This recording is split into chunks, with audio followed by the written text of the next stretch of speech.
السلام علیکم معزز ناظرین، پیارے دوستوں، بہنوں، بھائیوں اور بزرگوں۔ میں حافظ صفد نواز ایڈوکیٹ آپ کو اپنی اسلامی چینل کے اندر خوش آمدید کہتا ہوں۔ ہر روز کی طرح آج بھی ہم انشاءاللہ 10واں پارہ سورۃ التوبہ آیات نمبر 1 تا 7 تک کی تلاوت، ترجمہ اور تفسیر پڑھنے کی شرف حاصل کریں گے۔ تلاوت شروع کرنے سے پہلے ہم درود شریف پڑھتے ہیں، آپ بھی میرے ساتھ پڑھیں۔ اللهم صل على محمد وعلى ال محمد كما صليت على ابراهيم وعلى ال ابراهيم انك حميد مجيد. اللهم بارك على محمد وعلى ال محمد كما باركت على ابراهيم وعلى ال ابراهيم انك حميد مجيد. أما بعد فأعوذ بالله من الشيطان الرجيم. بسم الله الرحمن الرحيم. براءة من الله ورسوله إلى الذين عاهدتم من المشركين فسيحوا في الأرض أربعة أشهر واعلموا أنكم غير معجز الله وأن الله مخزي الكافرين. وأذان من الله ورسوله إلى الناس يوم الحج الأكبر أن الله بريء من المشركين ورسوله فإن تبتم فهو خير لكم وإن توليتم فاعلموا أنكم غير معجز الله وبشر الذين كفروا بعذاب أليم. إلا الذين عاهدتم من المشركين ثم لم ينكثوكم شيئا ولم يظاهروا عليكم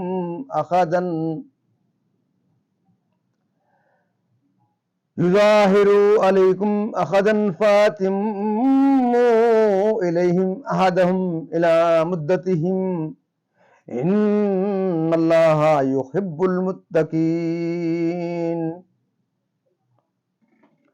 فإذا انسلخ الأشهر الحرم فاقتلوا المشركين حيث وجدتموهم وخذوهم واحصروهم وقعدوا لهم كل مرصد فإن تابوا وأقاموا الصلاة وآتوا الزكاة فخلوا سبيلهم إن الله غفور رحيم. وإن أحد من المشركين استجارك فأجره حتى يسمع كلام الله ثم أبلغه مأمنه ذلك بأنهم قوم لا يعلمون.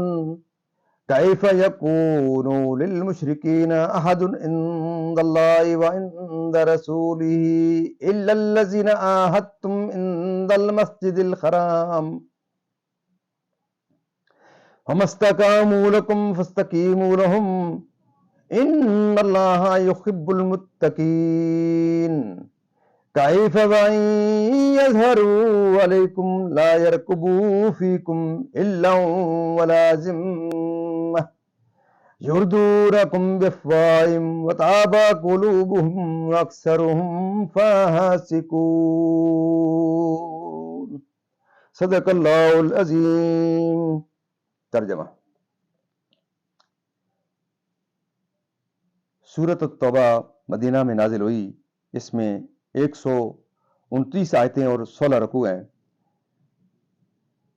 بیزاری کا حکم سنانا ہے اللہ اور اس کے رسول کی طرف سے ان مشرکوں کو جن سے تمہارا معاہدہ تھا اور وہ قائم نہ رہے. تو 4 مہینے زمین پر چلو پھرو اور جان رکھو کہ تم اللہ کو تھکا نہیں سکتے، اور یہ کہ اللہ کافروں کو رسوا کرنے والا ہے. اور منادی پکار دینا ہے اللہ اور اس کے رسول کی طرف سے سب لوگوں میں بڑے حج کے دن کہ اللہ بیزار ہے مشرکوں سے اور اس کا رسول. تو اگر تم توبہ کرو تو تمہارا بھلا ہے، اور اگر منہ پھیرو تو جان لو کہ تم اللہ کو نہ تھکا سکو گے. اور کافروں کو خوشخبری سناؤ دردناک عذاب کی، مگر وہ مشرکین جن سے تمہارا معاہدہ تھا پھر انہوں نے تمہارے عہد میں کچھ کمی نہیں کی اور تمہارے مقابل کسی کو مدد نہ دی تو ان کا عہد ٹھہری ہوئی مدت تک پورا کرو، بے شک اللہ پرہیزگاروں کو دوست رکھتا ہے۔ پھر جب حرمت والے مہینے نکل جائیں تو مشرکوں کو مارو جہاں پاؤ اور انہیں پکڑو اور قید کرو اور ہر جگہ ان کی طاق میں بیٹھو۔ پھر اگر وہ توبہ کریں اور نماز قائم رکھیں اور زکوٰۃ دیں تو ان کی راہ چھوڑ دو، بے شک اللہ بخشنے والا مہربان ہے۔ اور اے محبوب، اگر کوئی مشرک تم سے پناہ مانگے تو اسے پناہ دو کہ وہ اللہ کا کلام سنے، پھر اسے اس کی امن کی جگہ پہنچا دو، یہ اس لیے کہ وہ نادان لوگ ہیں۔ مشرکوں کے لیے اللہ اور اس کے رسول کے پاس کوئی عہد کیوں کرو گا مگر وہ جن سے تمہارا معاہدہ مسجد حرام کے پاس ہوا، تو جب تک وہ تمہارے عہد پر قائم رہیں تو ان کے لیے قائم رہو، بے شک پرہیزگار اللہ کو خوش آتے ہیں۔ بھلا کیوں کر ان کا حال تو یہ ہے کہ تم پر قابو پائیں، تو نہ قرابت کا لحاظ کریں نہ عہد کا، اپنے منہ سے تمہیں راضی کرتے ہیں اور ان کے دلوں میں انکار ہے اور ان میں اکثر بے حکم ہے۔ یہاں تک اس کا ترجمہ اختتام پذیر ہوتا ہے۔ اب سورۃ التوبہ کی شروع سے تسلسل سے اس کی تفسیر۔ اور تمہارے حکم میں اے مہاجرین و انصار، مہاجرین کے کئی طبقے ہیں۔ ایک وہ ہیں جنہوں نے پہلی مرتبہ مدینہ طیبہ کو ہجرت کی، انہیں مہاجرین اولین کہتے ہیں۔ کچھ وہ حضرات ہیں جنہوں نے پہلے حبشہ کی طرف ہجرت کی پھر مدینہ طیبہ کی طرف، انہیں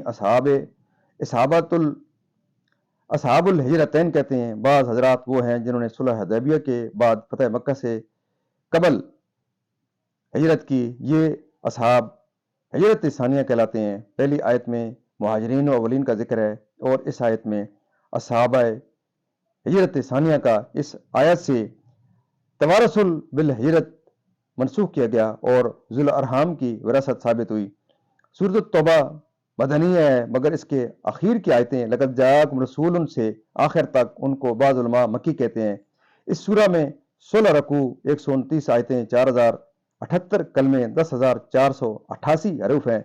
اس سورت کے 10 نام ہیں، ان میں سے توبہ اور برت 2 نام مشہور ہیں۔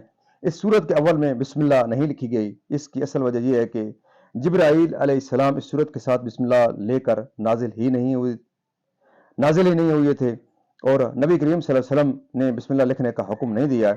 حضرت علی المرتضیٰ رضی اللہ تعالیٰ عنہ سے مروی ہے کہ بسم اللہ امان ہے اور یہ سورت تلوار کے ساتھ امن اٹھا دینے کے لیے نازل ہوئی۔ بخاری نے حضرت برا سے روایت کیا کہ قرآن کریم کی صورتوں میں سب سے آخر یہی صورت نازل ہوئی۔ مشرکین عرب اور مسلمانوں کے درمیان عہد تھا، ان میں سے چند کے سوا سب نے عہد شکنی کی، تو ان عہد شکنوں کا عہد ساقط کر دیا گیا اور حکم دیا گیا کہ 4 مہینے وہ امن کے ساتھ جہاں چاہیں گزاریں، ان سے کوئی تعرض نہ کیا جائے گا۔ اس عرصے میں انہیں موقع ہے کہ خوب سوچ سمجھ لیں کہ ان کے لیے کیا بہتر ہے اور اپنی احتیاط کر لیں اور جان لیں کہ اس مدت کے بعد اسلام منظور کرنا ہوگا یا قتل۔ یا یہ سورہ 9 ہجری میں فتح مکہ سے 1 سال بعد نازل ہوئی۔ رسول کریم صلی اللہ علیہ وسلم نے اس سن میں حضرت ابوبکر صدیق رضی اللہ تعالیٰ عنہ کو امیر حج مقرر فرمایا تھا اور ان کے بعد حضرت علی المرتضیٰ رضی اللہ تعالیٰ عنہ کو مجمع حجاج میں یہ سورت سنانے کے لیے بھیجا۔ چنانچہ حضرت علی مرتضیٰ رضی اللہ تعالیٰ عنہ نے 10 ذو الحجہ کو جمرہ عقبہ کے پاس کھڑے ہو کر ندا کی، یا ایھا الناس، میں تمہاری طرف رسول کریم صلی اللہ علیہ وسلم کا فرستادہ آیا ہوں۔ لوگوں نے کہا آپ کیا پیام لائے ہیں؟ تو آپ نے 30 یا 40 آیتیں اس سورہ مبارکہ کی تلاوت فرمائی، پھر فرمایا کہ میں 4 حکم لایا ہوں۔ پہلا حکم، اس سال کے بعد کوئی مشرک کعبہ معظمہ کے پاس نہ آئے۔ دوسرا، کوئی شخص برا نہ ہو کر کعبہ معظمہ کا طواف نہ کرے۔ تیسرا، جنت میں مومن کے سوا کوئی داخل نہ ہوگا۔ چوتھا، جس کا رسول کریم صلی اللہ علیہ وسلم کے ساتھ عہد ہے وہ عہد اپنی مدت تک رہے گا اور جس کی مدت معین نہیں ہے اس کی میعاد 4 ماہ پر تمام ہو جائے گا۔ مشرکین نے یہ سن کر کہا کہ اے علی، اپنے چچا کے فرزند یعنی سید عالم صلی اللہ علیہ وسلم کو خبر دے دیجئے کہ ہم نے عہد پس پشت پھینک دیا، ہمارے ان کے درمیان کوئی عہد نہیں بجز نیزہ بازی اور تیغ زنی کے۔ اس واقعے میں خلافت حضرت ابوبکر صدیق کی طرف ایک لطیف اشارہ ہے کہ حضور کریم صلی اللہ علیہ وسلم نے حضرت ابوبکر صدیق کو تو امیر حج بنایا اور حضرت علی مرتضیٰ کو ان کے پیچھے سورہ برہ پڑھنے کے لیے بھیجا۔ تو حضرت ابوبکر امام ہوئے اور حضرت علی مرتضی مقتدی۔ اس سے حضرت ابوبکر صدیق کی تقدیم حضرت علی المرتضی پر ثابت ہوئی، اور باوجود اس مہلت کے اس کی گرفت سے نہیں بچ سکتے۔ دنیا میں قتل کے ساتھ اور آخرت میں عذاب کے ساتھ حج کو حج اکبر فرمایا، اس لیے کہ اس زمانے میں عمرہ کو حج اصغر کہا جاتا تھا، اور ایک قول یہ ہے کہ اس حج کو حج اکبر اس لیے کہا گیا کہ اس سال رسول کریم صلی اللہ علیہ وسلم نے حج فرمایا تھا، اور چونکہ یہ جمعے کو واقع ہوا تھا، اس لیے مسلمان اس حج کو جو روز جمعہ ہو حج وداع کا مذکر جان کر حج اکبر کہتے ہیں۔ کفر و غدر سے ایمان لانے اور توبہ کرنے سے یہ وعید عظیم ہے، اور اس میں یہ اعلام ہے کہ اللہ تعالیٰ عذاب نازل کرنے پر قادر ہے، اور اس کو اس کی شرطوں کے ساتھ پورا کیا۔ یہ لوگ بنی زمرہ تھے جو کنانا کا ایک قبیلہ ہے، اور ان کی مدت کے 9 مہینے باقی رہے تھے، جنہوں نے عہد شکنی کی اللہ میں، خواہ حرم میں کسی وقت و مکان کی تخصیص نہیں، شرک و کفر سے اور ایمان قبول کریں، اور قید سے رہا کر دو اور ان سے تعرض نہ کرو۔ معزز ناظرین، یہاں تک اس کی تفسیر بھی اللہ تعالیٰ کے فضل و کرم سے آج کی اختتام پذیر ہوتی ہے۔ اللہ تعالیٰ کے دربار کے اندر ہم کلام مقدس کے صدقے حضور صلی اللہ علیہ وسلم کی ذات برکات کے صدقے دعا کرتے ہیں کہ اللہ تعالیٰ میں قرآن پاک پڑھنے، قرآن پاک کو سمجھ کر اور اس کے احکامات کے مطابق حضور پاک صلی اللہ علیہ وسلم کی پاک سیرت مطابق اور اصحاب کرام کے نقش قدم کے اوپر اللہ تعالیٰ میں چلنے کی توفیق عطا فرمائے۔ اللہ تعالیٰ میرے اور آپ کے تمام کے صغیرہ و کبیرہ گناہوں کو معاف فرمائے، تمام پریشانیاں دور فرمائے، تمام بیماروں کو شفا کاملہ عطا فرمائے، اور اللہ تعالیٰ تمام مرحومین کو جنت الفردوس میں اعلیٰ و بالا مقام عطا فرمائے۔ معزز ناظرین، اللہ تعالیٰ کے دربار کے اندر دعا کرتے ہیں کہ اللہ تعالیٰ مجھے اور آپ کو اس پروگرام کو جاری رکھنے کی توفیق عطا فرمائے، اور ختم نبوت کے صدقے اس آخری امت جو حضور پاک صلی اللہ علیہ وسلم کی پاک امت ہے، اس کے اوپر بہت بڑا فریضہ عائد ہے کہ ہم اس کلام مقدس کے میسج کو دنیا کے ہر کونے تک پھیلائیں۔ تو اس کو پھیلانے کا آپ کے پاس بھی ایک موقع ہے کہ آپ اس پروگرام کو دیکھیں، لائک شیئر کریں، سبسکرائب کریں اس کے بیل والے آئیکن کو، تاکہ زیادہ سے زیادہ لوگ اس پروگرام سے استفادہ حاصل کر سکیں۔ خود بھی پوری ویڈیو دیکھ کریں، اور اپنے بچوں کو، اپنے دوست اقربا کو، اور جہاں تک آپ اس آواز کو اور اس پیغام کو پہنچا سکتے ہیں ضرور پہنچائیں، کیونکہ دن قیامت ہم امید کرتے ہیں کہ اللہ تعالیٰ کے دربار کے اندر حضور پاک صلی اللہ علیہ وسلم کا ہماری ضرور شفاعت کریں گے، اور ہم توقع کرتے ہیں کہ اللہ تعالیٰ آپ کو یہ توفیق دے گا، اور اللہ تعالیٰ ہم تمام کو اچھے کام کرنے کی توفیق عطا فرمائے۔ آمین ثم آمین۔